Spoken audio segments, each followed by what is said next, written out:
Hello everyone. तो सबका बहुत बहुत स्वागत है हमारे इस यूट्यूब चैनल पे। तो आज का जो हमारा वीडियो बनाने का पर्पस है वो वीडियो है आपके जेकेपी कांस्टेबल के रिलेटेड। तो बहुत सारे बच्चों के जो मैसेजेस आ रहे हैं जेकेपी कांस्टेबल के रिलेटेड, जेकेपी कांस्टेबल का जो एग्ज़ाम कंडक्ट किया गया उसके बारे में आज हम डिटेल में डिस्कशन करेंगे। तो जहाँ पे सबसे पहले जो हम बताएंगे, जहाँ पे आपको बहुत सारे बच्चे हैं, बहुत सारे दूर दराज के बच्चे हैं और बहुत सारे जो हैं एक गरीब फैमिली से जो बच्चे हैं एग्ज़ाम के लिए इन्होंने अप्लाई किया। एक अगर आप फ़ी की सबसे पहले बात करेंगे, जो फ़ी है हमारे जे.एंड.के यूटी के अंदर और सेंट्रल गवर्नमेंट के जो एग्ज़ाम होते हैं उसमें डिफरेंस बड़ा ज़्यादा होता है। अगर हम देखें सेंट्रल गवर्नमेंट के जो एग्ज़ाम्स होते हैं उनमें फ़ी जो है 100 रुपीज़ होती है, और union territory of Jammu and Kashmir की बात करें तो जहाँ पे 1200 भी फ़ी है, 700 800 तो एक कॉमन फ़ी है जहाँ पे फ़ी स्ट्रक्चर है। तो बच्चे जो थे 5 लाख से ज़्यादा बच्चे थे, जिनमें बहुत सारे बच्चे जो थे जिन्होंने काफ़ी मुशक्क़त से जो मज़दूरी करते थे, पेरेंट्स या किसी तरीके से उन्होंने फ़ी का अरेंज किया, उस पेपर के लिए तैयारी की, उस एग्ज़ाम के लिए तैयारी की। आज से 1.5 साल पहले या 2 साल पहले जो थे बच्चे लगातार उस एग्ज़ाम के लिए पढ़ रहे थे, क्योंकि कहीं न कहीं बच्चों को ये पता था कि जेकेपी कांस्टेबल की एक बम्पर प्राइज़ जो है, जो एक बम्पर पोस्टें जो हैं इसकी निकलने वाली हैं। तो जैसे हमें भी क्लू मिला था कि हमने बोला था कि 4000 से ज़्यादा वैकेंसी जो जेकेपी कांस्टेबल की निकलेगी, लास्ट में वही नोटिफिकेशन देखने को मिलेगी। 4000 से ज़्यादा वैकेंसी जो है जेकेपी कांस्टेबल की निकली। बहुत स्मूथ तरीके से बच्चों ने इस एग्ज़ाम की तैयारी की, इस एग्ज़ाम को दिया, और लास्ट में एंड रिजल्ट इसका ये हुआ कि एसडीआरएफ और एग्जीक्यूटिव का जो एक आंसर की निकलती है, रिजल्ट स्कोर शीट निकाली जाती है, वो तो अच्छी निकलती है। सेकेंडली जब जो स्कोर शीट निकाली जाती है फोटोग्राफर की और टेलीकम्युनिकेशन की, वहाँ पे कहीं ना कहीं आपको, अगर हम बात करें डाउट, तो डाउट वहाँ से क्रिएट होता है। तो आजकल जो है, आजकल इसमें कोई भी दोहराई नहीं है, पीडीएफ फाइल्स आती हैं, पूरी पूरी पीडीएफ फाइल्स बनी होती हैं। किसी भी बच्चे का आप नाम सर्च कर सकते हैं, बच्चे का नाम नहीं, उसकी पेरेंटेज के नाम पे सर्च करके उस बच्चे के मार्क्स देख सकते हैं। तो ये आज की बहुत बड़ी बात नहीं है। तो जब वो रिज़ल्ट निकाला गया जेकेपी कांस्टेबल का और टेलीकम्युनिकेशन का, अगर हम बात करें जहाँ पे टेलीकम्युनिकेशन प्लस फोटोग्राफी की बात करें, तो उसमें जो पेपर था उसका पेपर लेवल जो था टफ था। अगर हम बात करें एसडीआरएफ और एग्जीक्यूटिव की, वहाँ पे जो पेपर आया था वो एक कॉमन पेपर था। उसमें जो कॉमन पेपर मतलब जो बच्चे लगातार पढ़ते आ रहे थे, टेली कम्युनिकेशन का और फोटोग्राफी के पेपर के अंदर अगर बात करें तो बच्चा वही उसको कर सकता है जिन्होंने लगातार उसके बारे में पढ़ा है। तो टफ लेवल का पेपर था टेली कम्युनिकेशन, और उसका अगर हम बात करें फोटोग्राफी का, और एग्जीक्यूटिव और एसडीआरएफ का पेपर भी टफ था। बट हम कंपेरिजन की बात करें, वो चीज़ें बच्चों ने कम पढ़ी हुई थी। लास्ट में रिजल्ट निकलता है और एक लंबी चौड़ी लिस्ट बच्चों के द्वारा हमें भेजी जाती है। सर ये देखो एसडीआरएफ के इतने मार्क्स हैं, एग्जीक्यूटिव के इतने मार्क्स हैं, फोटोग्राफी के और टेलीकम्युनिकेशन के इतने मार्क्स हैं। आखिर 7-8 दिनों में इतना क्या हुआ कि बच्चों के जो 6.5 मार्क्स ले रहा है उसके 90 मार्क्स आ रहे हैं, 89 मार्क्स आ रहे हैं, 80 मार्क्स आ रहे हैं, 75 मार्क्स आ रहे हैं। वो 7 दिन पहले वो बच्चा क्या था। अगर हम सिलेबस करें तो सिलेबस में आपको ज़्यादा नहीं, सिलेबस थोड़ा इतना बता सकता हूँ कि 50% आपका सिलेबस हर एग्ज़ाम में सेम था। 50% जो सिलेबस था आपका हर एग्ज़ाम में सेम था। तो उसके बाद इतना क्या हुआ कि एग्ज़ाम में इतनी वेरिएशन जो है आपको देखने को मिली। पंचायत सेक्रेटरी की 1400 वैकेंसीज जो थी निकाली थी जेकेएसएसपी के द्वारा, उसमें कोई भी किसी भी बच्चे के द्वारा ये नहीं बोला गया कि उसमें एग्ज़ाम है, ये है, वो है। स्मूथ तरीके से बच्चे आज जॉब कर रहे हैं, ठीक है। इससे पहले जो बहुत बड़ी रिक्रूटमेंट हुई थी वो हुई थी जेकेपीएसआई की। इसमें अगर थोड़ी सी बच्चों को लगी तो वापस से उनके ऊपर जो है एक्शन लिया गया और एग्ज़ाम वापस रिकंडक्ट किया गया। उसके बाद और दूसरे जो एग्ज़ाम थे, कहीं ना कहीं जब बोलते हैं ना जब आग लगी है तो धुआं तो निकलता ही निकलता है। वही बात है, कहीं ना कहीं जो डाउट है, कोई शक जो है, वो शक जो है वो बिल्कुल सही था। इसमें कहीं ना कहीं जो है, कहीं ना कहीं जो था उसमें कोई ना कोई इसमें इरेगुलरिटी जो है पाई गई थी। अब इस ये जो एग्ज़ाम के अंदर मार्क्स बढ़े हैं उसके पीछे क्या रीज़न है, उसके पीछे क्या कोई पेपर लीक हुआ जाए, उसके बारे में हम टिप्पणी नहीं करते हैं। बट मैं आपको इतना बताना चाहूँगा, जिस तरीके से ये मामला सामने आया है जम्मू एंड कश्मीर में, इससे पहले भी जेकेपीएसआई का जो मामला सामने आया था, हम सबसे पहले आप ध्यान से सुनिए, हम ये इसके पक्ष में बिल्कुल नहीं है कि पेपर वापस से होना चाहिए। मैं आज भी आपको बोल रहा हूँ, मैंने आने वाले पहले जो हमारे वीडियोस अपलोड किए यूट्यूब चैनल पे, मैंने उसमें भी बोला था कि हम ये नहीं बोलते कि पेपर जो है वापस आपका होना चाहिए। हमारा सबसे पहला जो फर्स्ट स्टैंड है, वो फर्स्ट स्टैंड ये है कि जो भी पर्सन इस केसेस के अंदर इसमें इन्वॉल्व है उसके ऊपर सख्त से सख्त कार्रवाई होनी चाहिए, सख्त से सख्त कार्रवाई होनी चाहिए, ताकि जो बच्चे अपनी मेहनत से तैयारी कर रहे थे, जिन बच्चों ने अपनी मेहनत से 70 मार्क्स लिए, 75 मार्क्स लिए, 80 मार्क्स लिए या 85 मार्क्स लिए, उन बच्चों को सफ़र ना करना पड़े। जिन बच्चों के द्वारा इस एग्ज़ाम के अंदर कोई इरेगुलरिटीज़ पाई गई हैं उनके ऊपर सख्त कार्रवाई कीजिए। इसके अंदर कोई ऑफिशियल अगर इसमें शामिल है उसके ऊपर कार्रवाई कीजिए।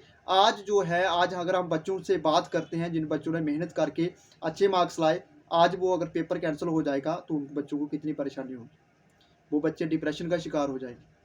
तो यूनियन टेरिटरी हमारी जम्मू एंड कश्मीर में है। 2019 में जब पहली बार बनी थी, उसके बाद अब पहली बार जो इलेक्शन हुई है, फर्स्ट सीएम बने हैं जनाब उमर अब्दुल्ला जी। हम उनसे यही गुजारिश करेंगे कि इसमें सीबीआई की जांच करवाइए, इसमें कहाँ पे त्रुटियां पाई गई हैं उसके ऊपर कार्रवाई कीजिए, ताकि आने वाले भविष्य में, आने वाले फ्यूचर में बच्चों के साथ ये भेदभाव ना हो। अगर कोई बच्चा तैयारी कर रहा है, अगर बच्चे ने कोई मेहनत करके 70 मार्क्स लिए हैं, अगर कोई बच्चा जो है जिन्होंने कोई मेहनत नहीं की है और बच्चा वो दिन घूमता रहता है, कभी उधर घूम रहा, कभी उधर घूम रहा, जब एग्जाम में बैठता है वो 80 मार्क्स ले रहा है, 85 मार्क्स ले रहा है, उस पढ़ने वाले बच्चे के माइंड में, उसके मन में क्या चीज़ गुजरेगी।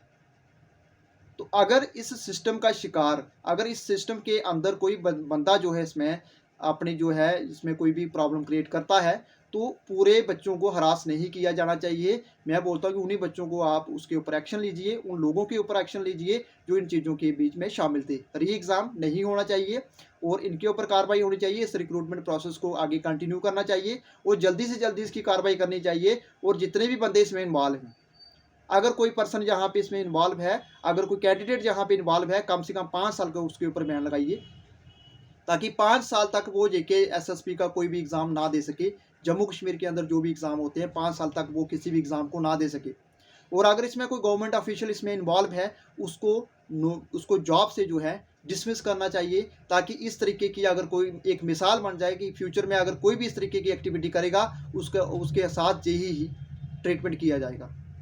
तो बहुत दुख होता है जब बच्चे हमसे मिलते हैं, बहुत दुख होता है जब उनके हम मैसेजेस देखते हैं, उनके साथ एक इनजस्टिस हुआ। एक परिवार जो है, एक घर का जो एक बड़ा लड़का है, उसके ऊपर जिम्मेदारी है, अगर उसने मेहनत करके मार्क्स लाए हैं और एक बच्चा जो है जिन्होंने मेहनत नहीं की है, वो एक बच्चे की वजह से हम पूरे बच्चों को क्यों सजा दें।